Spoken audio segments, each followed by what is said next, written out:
So good morning all of you. तो बच्चों आज हम पढ़ेंगे एक्सरसाइज 6.2 का इंट्रोडक्शन। ठीक है, इंट्रोडक्शन का मतलब ये है, एक्सरसाइज 6.2 के इंट्रोडक्शन का मतलब ये है कि इसमें कौन कौन से कॉन्सेप्ट यूज़ होंगे, कौन कौन से टर्म्स यूज़ होंगे, उसको हम डिस्क्राइब करेंगे और समझेंगे। ठीक है, तो अगर हम इंट्रोडक्शन को ध्यान से पढ़ लेंगे तो हमें एक्सरसाइज करने में कोई भी प्रॉब्लम नहीं होगी। तो सबसे पहले इसके इंट्रोडक्शन में आएगा पैरेलल लाइंस और ट्रांसवर्सल लाइन। किसे कहते हैं पैरेलल लाइंस? देखिए, मैंने ये लाइन ड्रॉ करी, एक लाइन ये ड्रॉ करी, एक लाइन ये ड्रॉ करी, ये कट कर रही है आपस में, लग नहीं रहा कट कर रही है, बट इस लाइन को मैं अगर आगे को प्रोड्यूस करूँ, प्रोड्यूस मतलब आगे को बढ़ाऊँ, तो ये कट कर रही है। ठीक है, तो जो दो लाइनें आपस में इंटरसेक्ट करती हैं, intersecting lines are non parallel. क्या होती हैं? नॉन पैरेलल होती हैं। जो नॉन पैरेलल साइड्स होती हैं, जो नॉन पैरेलल लाइंस होती हैं, वो क्या होती हैं? आपस में इंटरसेक्ट करती हैं। अब देखिए, पैरेलल लाइंस का एग्जांपल समझिए। आपने रेल की पटरियां देखी होंगी। रेल की पटरी कैसी होती है? ऐसे होती है। देखिए, रेलवे ट्रैक देखा है, ट्रेन जिसमें दौड़ती है। अब आपको हल्द्वानी से दिल्ली आना है, आप अगर आप रेलवे ट्रैक में चलते रहेंगे तो देखिए ये दोनों लाइनें, आप रेलवे ट्रैक की दोनों लाइनें आपस में क्रॉस नहीं करेंगी, आपस में इंटरसेक्ट कहीं नहीं करेंगी, कहीं भी इंटरसेक्ट नहीं करेंगी। चाहे आप इन लाइनों को यहाँ आगे को बढ़ा दीजिए, चाहे इस डायरेक्शन में आगे को बढ़ा दीजिए, कभी इंटरसेक्ट नहीं करेंगे। ठीक है, तो क्या होती है? Non intersecting lines are called parallel lines. देखिए, सही है। जैसे सपोज की लाइन एल मान लूँ, ये लाइन एम मान लूँ, अगर सही है, अगर ये पैरेलल होंगी तो इसका मतलब क्या होगा? ये आपस में इंटरसेक्ट कहीं नहीं करेंगी। अब सपोज कीजिए मुझे ऐसा लिखना है, line L is parallel to M. इतना लंबा लिखने की जरूरत नहीं है, मैं क्या लिखूंगा इसकी जगह? L parallel to M. ये दो खड़ी लाइन है नहीं, इसका मतलब होता है पैरेलल। इसको हम कैसे पढ़ेंगे? L parallel to M. इतना लंबा लिखने की जरूरत नहीं है, केवल एल पैरेलल टू एम लिख देंगे। समझ में आ गया? पैरेलल और नॉन पैरेलल लाइन समझ में आ जाएगा आपको। अब ये आया transversal line. Transversal line, suppose कीजिए ये दो लाइन है, ठीक है, ये दो लाइन है, ये लाइन एल है, ये लाइन एम है। हम ये नहीं कह रहे कि एल और एम पैरेलल है या नहीं, हमें मतलब नहीं है, हम कह रहे हैं एल और एम दो लाइनें हैं। अब इनको एक लाइन, ये टी लाइन हमने ड्रॉ करी, इस तरीके से इनको इंटरसेक्ट कर रही है दो पॉइंटों पे। ठीक है, ये लाइन टी कर रही है, इस लाइन एल को भी इंटरसेक्ट कर रही है, माना ए पॉइंट पे, और बी एम को कर रही है बी पॉइंट पे। ठीक है, तो ऐसी लाइन जो दो लाइनों को इंटरसेक्ट करे आर कॉल्ड ट्रांसवर्सल लाइन। देखिए, ए line which intersect two lines at different points is called a transversal line। ठीक है, इसको नोट डाउन कर लेंगे हम। ठीक है,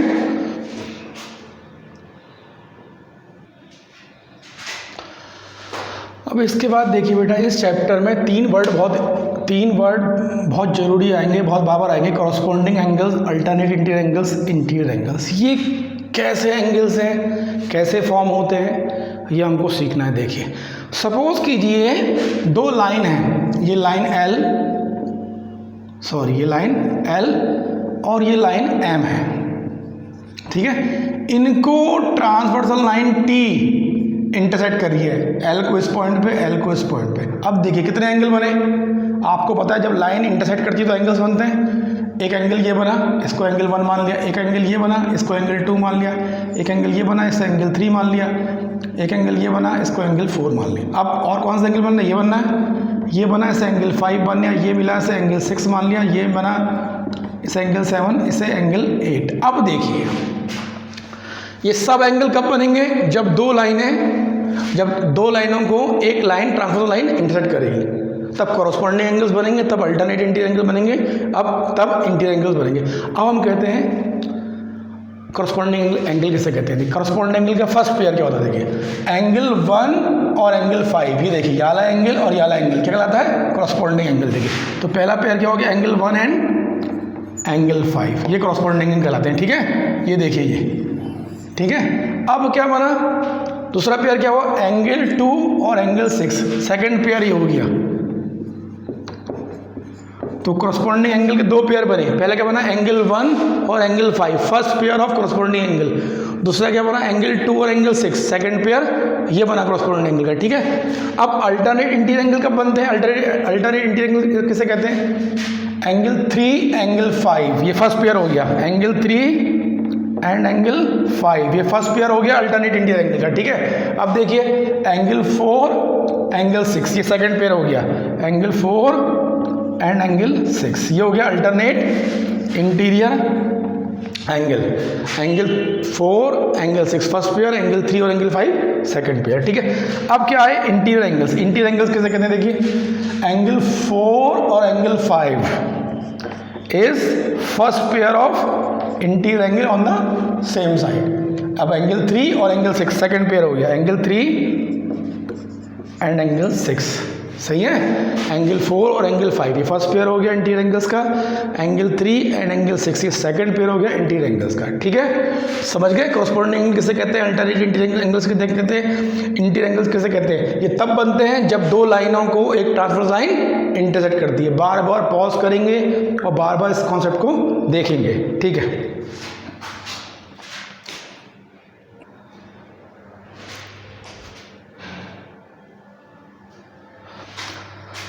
अब देखिए बच्चों, अब जो पहले लाइन थी वो एल और एम दो पैरेलल थी। अब हम क्या कर रहे हैं, when L parallel to M and transversal line T intersect them.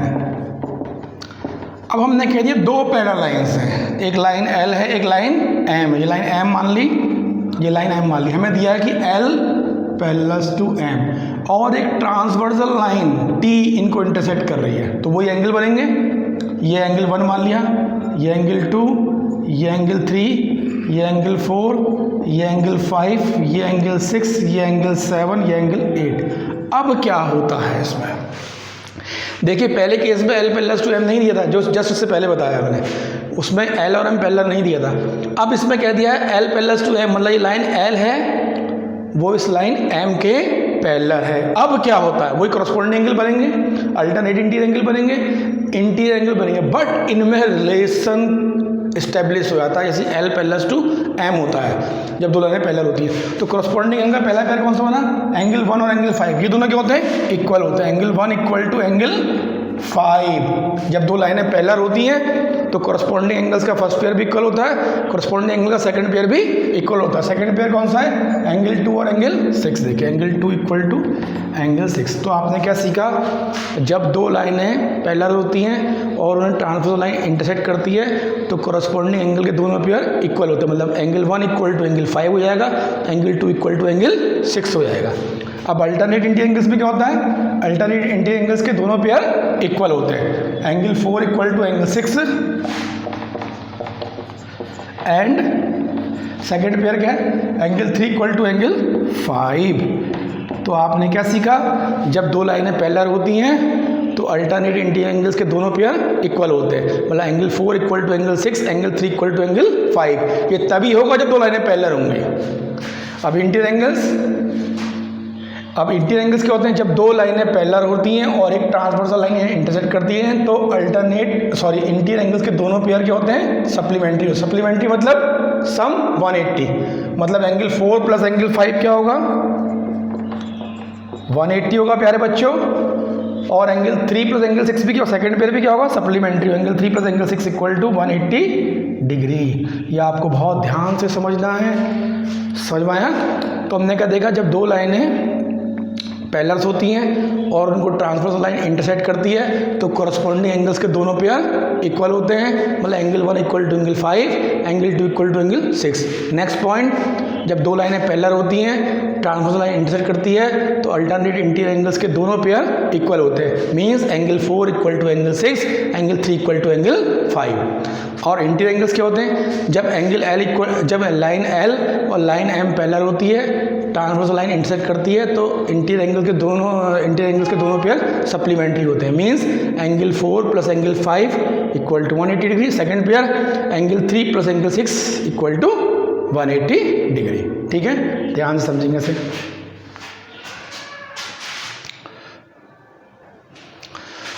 तो बच्चों एक कॉन्सेप्ट बहुत बढ़िया यूज़ हो रहा है, देखिए नेक्स्ट कॉन्सेप्ट क्या है, lines parallel to a line are parallel to each other.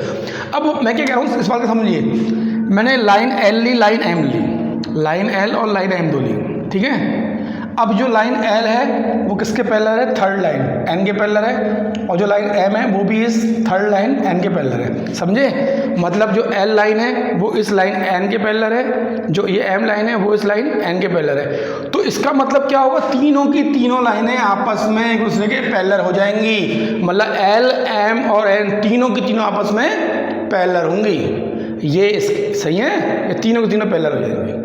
समझ में आया, ये कॉन्सेप्ट था, नोट करेंगे इसे।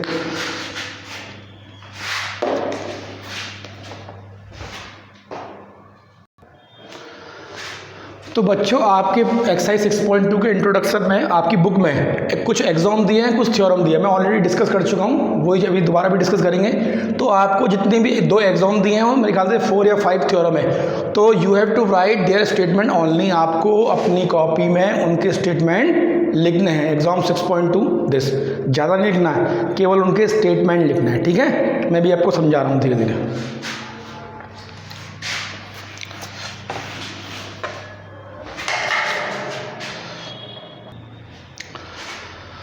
तो बच्चों अब मैं आपको वेरी इंपॉर्टेंट टॉपिक का दोबारा से रिपीट कर रहा हूँ। देखिए ये कॉन्सेप्ट बहुत बार लगेगा आपने पढ़ लिया, मैं दोबारा से रिपीट कर रहा हूँ इसको। जो एक्सरसाइज 6.2 है उसको सॉल्व करने के लिए, उसके क्वेश्चन को सॉल्व करने के लिए ये कॉन्सेप्ट बहुत बार लगेगा। पहला कॉन्सेप्ट क्या है, देखिए, if 2 lines parallel to each other in a transversal line intersect them.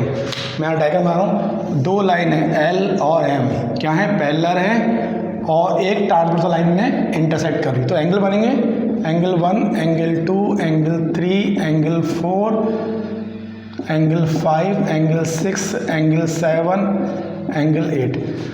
जब if 2 lines parallel to each other and transversal line intersect them, अगर 2 लाइन पैरेलल हो और एक ट्रांसवर्सल लाइन इन्हें इंटरसेक्ट करे तो क्या होता है, each pair of corresponding angles are equal.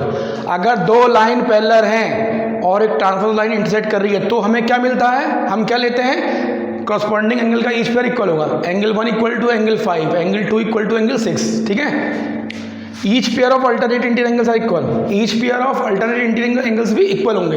Angle 3 equal to angle 5, angle 4 equal to angle 6। Third point क्या है, each pair of interior angles are supplementary, means angle 4 plus angle 5 are 180 degree, angle 3 plus angle 6 equal to 180 degree.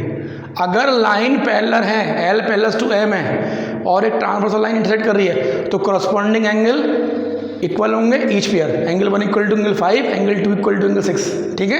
And alternate interior angles equal होंगे, मतलब angle 4 equal to angle 6, angle 3 equal to angle 5। Third point, interior angle supplementary होंगे, angle 4 plus angle 5 equal to 180 degree, angle 3 plus angle 6 equal to 180 degree, ठीक है। अगर 2 line parallel हैं और उन्हें transversal intersect करिए तो ये 3 रिजल्ट हमें मिलते हैं। अगर ऐसा होगा तो ऐसा होगा ही होगा।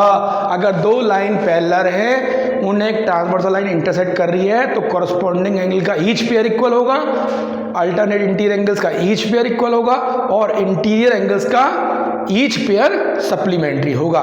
समझ में आ गया। अब हम इसका नेक्स्ट पॉइंट डिस्कस करते हैं। देखिए, अब देखिए ये भी बड़ा इंपॉर्टेंट पॉइंट है, इंपॉर्टेंट कॉन्सेप्ट है। If 2 lines intersected by transversal line, अब हमें कह रखा है 2 लाइन है, हमें ये नहीं कह रखा कि L और M पैरेलल हैं, ध्यान दिए। अब मैं दो लाइन देखी, लाइन एल और एम, हमसे ये नहीं कह रखा कि दो लाइनें पैरेलल है, हमसे कह रखा कि दो लाइनें एल और एम हैं और एक ट्रांसवर्सल लाइन इंटरसेक्ट कर रही है। अब वो दो लाइन पैरेलल कब होंगी?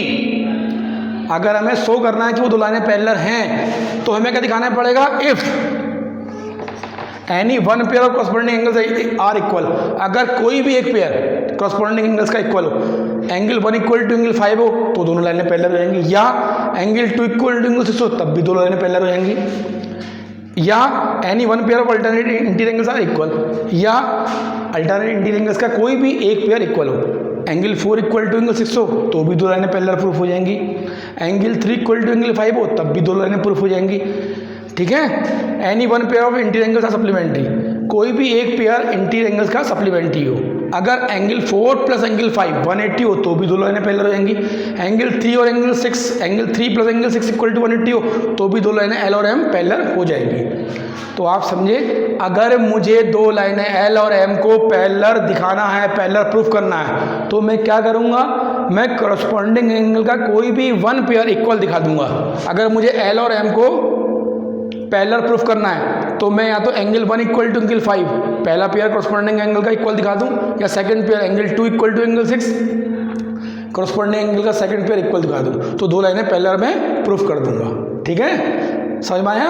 अगर मुझे दो लाइनों को पैरेलल दिखाना है तो मैं करस्पॉन्डिंग एंगल का कोई भी एक पेयर इक्वल दिखा दूंगा तो वो दो लाइनें पैरेलल प्रूफ हो जाएंगी। सेकंड मेथड क्या है? अगर मुझे दो लाइनें एल और एम को पैरेलल दिखाना है तो मैं अल्टरनेट इंटीरियर एंगल का कोई भी वन पेयर इक्वल दिखा दूंगा, या तो मैं एंगल 4 इक्वल टू एंगल 6 दिखा दूं, या मैं एंगल 3 इक्वल टू एंगल 5 दिखा दूं, तो वो दो लाइनें एल और एम पैरेलल प्रूफ हो जाएंगी। अब अगर मुझे दो लाइनों को एल और एम को प्रूफ करना है, या मैं क्या करूंगा? इंटीरियर एंगल्स का वन पेयर सप्लीमेंट्री दिखा दूंगा, या तो मैं एंगल 4 प्लस एंगल 5 को 180 दिखा दूं, या एंगल 3 प्लस एंगल 6 को 180 दिखा दूं। समझे? अगर हमें दो लाइनों को पैरेलल प्रूफ करना है, दो लाइनों को पैरेलल दिखाना है, पैरेलल प्रूफ करना है किसी क्वेश्चन में, या तो मुझे करस्पॉन्डिंग एंगल का वन पेयर इक्वल दिखाना पड़ेगा, कोई भी एक पेयर करस्पॉन्डिंग एंगल इक्वल दिखाना पड़ेगा, या अल्टरनेट इंटीरियर एंगल्स का वन पेयर इक्वल दिखाना पड़ेगा, कोई भी एक पेयर, या मुझे इंटीरियर एंगल्स का कोई भी वन पेयर सप्लीमेंट्री दिखाना होगा। ठीक है, इन तीन चीज़ों से मैं कोई भी एक चीज़ दिखा देता हूँ, या तो मैं ये दिखाऊं करस्पॉन्डिंग एंगल्स का वन पेयर इक्वल दिखाऊं, या अल्टरनेट इंटीरियर एंगल्स का वन पेयर इक्वल दिखाऊं, या मैं इंटीरियर एंगल्स का वन पेयर सप्लीमेंट्री दिखा दूं। इन तीनों में से कोई भी एक प्रॉपर्टी को शो कर दूं तो वो दो लाइनें पैरेलल प्रूफ हो जाएंगी। बहुत इंपॉर्टेंट पॉइंट है ये। ठीक है, मैं फिर से रिपीट कर रहा हूं, अगर मुझे दो लाइनों को पैरेलल प्रूफ करना है, या तो मैं करस्पॉन्डिंग एंगल्स का वन पेयर इक्वल दिखा दूंगा, ये इक्वल टू ये, या ये इक्वल टू ये दिखा दूंगा। ठीक है, तो वो भी लाइनें प्रूफ होंगी। सेकंड मेथड क्या है? अल्टरनेट इंटीरियर एंगल्स का वन पेयर इक्वल दिखा दूंगा, या तो मैं एंगल 4 इक्वल टू एंगल 6 दिखा दूं, या एंगल 3 इक्वल टू एंगल 5 दिखा दूं। ठीक है, थर्ड मेथड क्या है? Any one pair of alternate angles are supplementary, interior angles का वन पेयर मैं सप्लीमेंट्री दिखा दूं। क्या दिखाऊंगा? एंगल 4 प्लस एंगल 5 180 दिखा दूं, या एंगल 3 प्लस एंगल 6 180 दिखा दूं। समझ में आ गया आपको मैं क्या कहना चाह रहा हूँ? अगर मुझे किन्हीं दो लाइनों को पैरेलल प्रूफ करना है तो मेरे पास तीन तरीके हैं। फर्स्ट तरीका क्या है? करस्पॉन्डिंग एंगल का वन पेयर इक्वल दिखाना है, कोई भी एक पेयर इक्वल दिखा दूंगा, दो लाइनें पैरेलल प्रूफ हो जाएंगी। सेकंड मेथड क्या है? अल्टरनेट इंटीरियर एंगल्स का वन पेयर इक्वल दिखा दूंगा, ठीक है, तो भी लाइन प्रूफ हो जाएंगे। थर्ड मेथड क्या है? इंटीरियर एंगल्स का वन पेयर सप्लीमेंट्री दिखा दूंगा। ठीक है, तो आपको ध्यान से करना है, नोट डाउन करना है कॉपी में। ठीक है, इसके बाद हम एक्सरसाइज 6.2 करेंगे। थैंक यू बेटा।